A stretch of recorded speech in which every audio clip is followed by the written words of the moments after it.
হাদিসে বর্ণিত আছে দাজ্জালের সবচেয়ে বড় সৈনিক আসবে হচ্ছে গিয়া ইরান থেকে। 70,000 সৈনিক আসবে ইরান থেকে।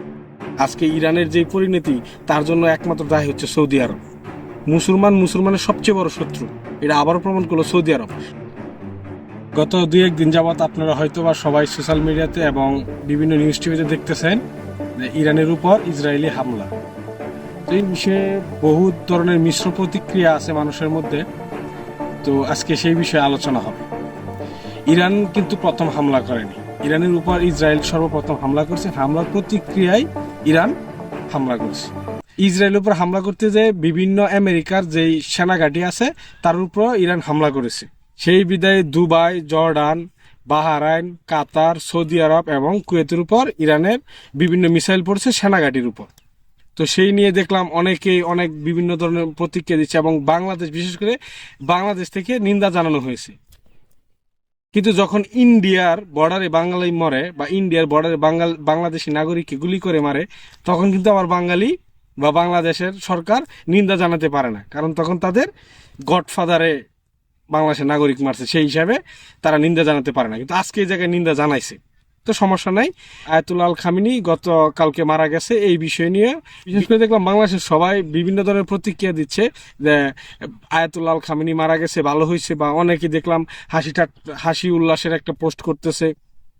বুঝলাম ভাই, আমরা সুন্নি, সে শিয়া, এটা আমরা বুঝলাম যে আমরা সুন্নি, আয়াতুল্লাহ আল খামিনি বা ইরানের মানুষ হচ্ছে শিয়া, এটা আমরা বুঝলাম। কিন্তু বিশেষ করে যখন ইসরায়েলে গাজার উপর হত্যা করতেছিল বা গাজার উপরে আক্রমণ করতেছিল, গাজার মানুষকে নির্বিঘ্নে একবারে গণহত্যা করতেছিল, তখন কিন্তু ভাই কেউ আসেনি। তখন এই শিয়ায় গেছে, তখন এই শিয়াই নেপালন থেকে আক্রমণ করছে, এই শিয়াই ইরান থেকে আক্রমণ করছে, এই শিয়াই ইয়েমেন থেকে আক্রমণ করছে, সুন্নি কেউ আসেনি। আজকে ইরানের যে পরিণতি, তার জন্য একমাত্র দায়ী হচ্ছে সৌদি আরব। সৌদি আরব পিছন থেকে ইসরায়েলকে এবং ওই হচ্ছে ডোনাল্ড ট্রাম্পকে বা আমেরিকাকে পুশ করতেছে যে অ্যাটাক করো। এই ধরনের বিভিন্ন নিউজ হচ্ছে। মুসলমানের সবচেয়ে বড় শত্রু, এটা আবারও প্রমাণ করলো সৌদি আরব। আজকে আপনারা যারা বলতেছেন যে তারা তো শিয়া, তারা তো সুন্নি না, কিন্তু যখন মুসলমানের প্রতি আক্রমণ হয় বা মুসলমানের উপর কোনো জুলুম হয়, তখন এই সিয়াই সবার আগে আসে, তখন সুন্নি থাকে না। সুন্নি যে দেশগুলো সবাই হচ্ছে কি ইসরায়েলে পাচাটে। একটা কথা সবসময় মাথায় রাখবেন, যারা আজকে আপনারা দেখতেছেন যে ইরান থেকে অনেকেই উল্লাস করতেছে, হাদিসে বর্ণিত আছে দাজ্জালের সবচেয়ে বড় সৈনিক আসবে হচ্ছে গিয়া ইরান থেকে। 70,000 সৈনিক আসবে ইরান থেকে। তো অতএব দাজ্জালের অনুসারী যারা, তারা অলরেডি আনন্দ ফুর্তি করতেই পারে, এটা স্বাভাবিক, এটা অস্বাভাবিক কিচ্ছু না। আর দাজ্জালের তার আরেকটা অনুসারী হবে মিডল ইস্ট থেকে। আপনারা অবশ্যই দেখতেই পারতেছেন মিডল ইস্ট থেকে বিভিন্ন দেশ থেকে তারা ইসরায়েলকে সমর্থন দিচ্ছে। শিয়া, সে তো বুঝলাম তার আকিদা অন্যরকম, তার আকিদা হয়তো বন্য, তার আকিদা নিয়ে আমার কোনো প্রশ্ন নাই। আমার আকিদা এক, তার আকিদা এক, কিন্তু আল্লাহ তো এক, সে মানতেছে আল্লাহ খুদাকে। এবং মুসলমান, বিশেষ করে যে কোনো ধরন, মুসলমানের ভিতরে বহুত ধরন আছে, যে কোনো ধর্মের উপর অ্যাটাক হলে এই সবার আগে এই শিয়াই আসে, সুন্নি কেউ আসে না।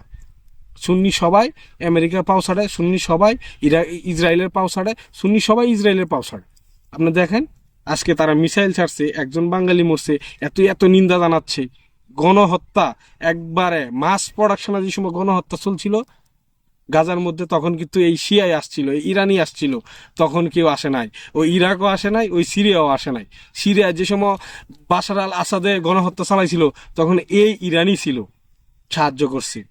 আজকে ইরানের সরকার মরছে, ধর্মীয় বিশাল বড় এক লোক মারা গেছে, সবাই আনন্দ করতেছে। আয়াতুল্লাহ আল খামিনির মতো একটা লোক পৃথিবীতে আর একটা জন্ম নিবে কিনা সন্দেহ, বা আমরা তার যোগ্য হতে পারবো কিনা সন্দেহ।